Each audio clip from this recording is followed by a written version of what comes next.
My own awakening experience, I would later find out, is very much like many others. Many people are having spiritual awakenings, but I was completely not expecting it, and it did completely change my life. And it was instantaneous. It was one of those times a particular person said something, and I went from 35 years of being desperately unhappy to what I would call waking up. And I sort of looked up to the sky and said, "Oh, it took you long enough."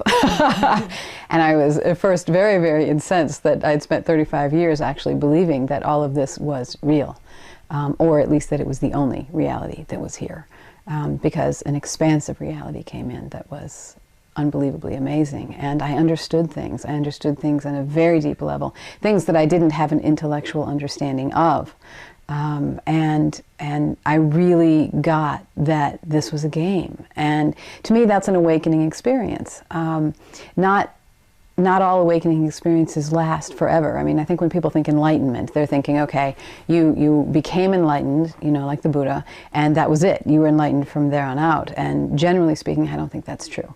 I think most people have experiences that show them where we're going or what's possible. And then they come back and how do we translate this to this life, this earth, this time? Because you're not particularly useful if you're just enlightened and you can't relate to people. That doesn't help a whole lot. So for me, awakening is a much broader term for real life experience than enlightenment is. Ultimately, it's the same thing. I think it's a matter of duration, perhaps. But once you've had the vision, once you've seen what's possible, you're completely changed. And everything in my life changed as soon as that occurred. Everything changed, my entire perspective. And the beauty of it for me is that there's really never a time when I forget that this is not everything there is. I think once you awaken, you really don't have a choice but to help others awaken.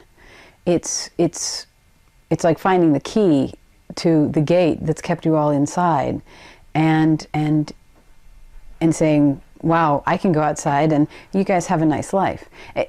It's too exciting. It's too exciting not to want to share that and not to help end the suffering that living indoors, if you will, or living in the gate is you can see the suffering you were in. And so, you know, but I can't say I'm into, you know, proselytizing, or I don't really care if anybody, if they want to keep suffering, well, of course, feel free.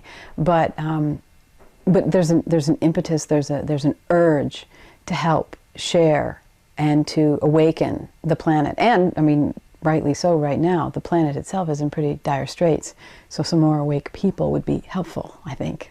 So that's really behind my interest in sharing this with others, is I'd like to help save the world. And I know I am only one small player among a lot of players who are trying to do that. You know, for me, the beauty of awakening, the beauty of living in a more awakened state is that I have pain like anyone else. I have pain in life. But the suffering is so much less. It's a mood, it's a weather system that passes through, and I know it, and I don't forget. And so I wake up and I'm in a terrible mood, and I don't really know why. Maybe something happened in the world that I wasn't aware of, and I caught the vibe, or maybe there is something going on in my life, but I don't lose the perspective that this is something that will pass, and I don't have to get wallowing in it. I don't go into, oh my gosh, it's going to be like this for the rest of my life and it's never going to get any better. Oh no, what am I going to do? You know, I look at it and I go, yeah, well, sucks being you today. And tomorrow will be better, I'm quite sure, because things change. Most people suffer on a daily basis from pretty much the time they wake up and the time they go to bed. Most people do, that I see out in the world.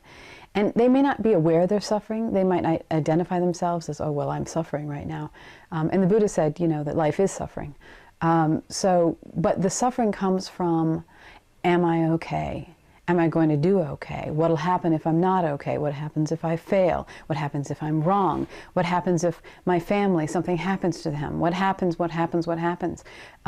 Or I can't believe I just did that. I can't believe this is where I just went. I'm going to be in such trouble. Whatever that conversation is that's going on, that's not the real you. That's a surface you that lives out your life. And you can keep living there, you know, if you want to. But I didn't want to anymore. I wanted to live from a different place. I wanted to be able to listen to the conversation, to listen to the little 2-year-old having a tantrum in my brain and go, chill. You'll be all right. Don't worry about it. This is, you know, a solution will arise. And that's another thing for me with awakening, is realizing that there's an enormous amount of support out there in the universe. It's not a scary, horrible, terrible place that you have to be afraid of. It's an expansive place of possibilities. And I can live in those possibilities, and I attract possibilities to myself. And that may sound very airy-fairy, but try it. See if you don't attract something different by playing at that level of the game.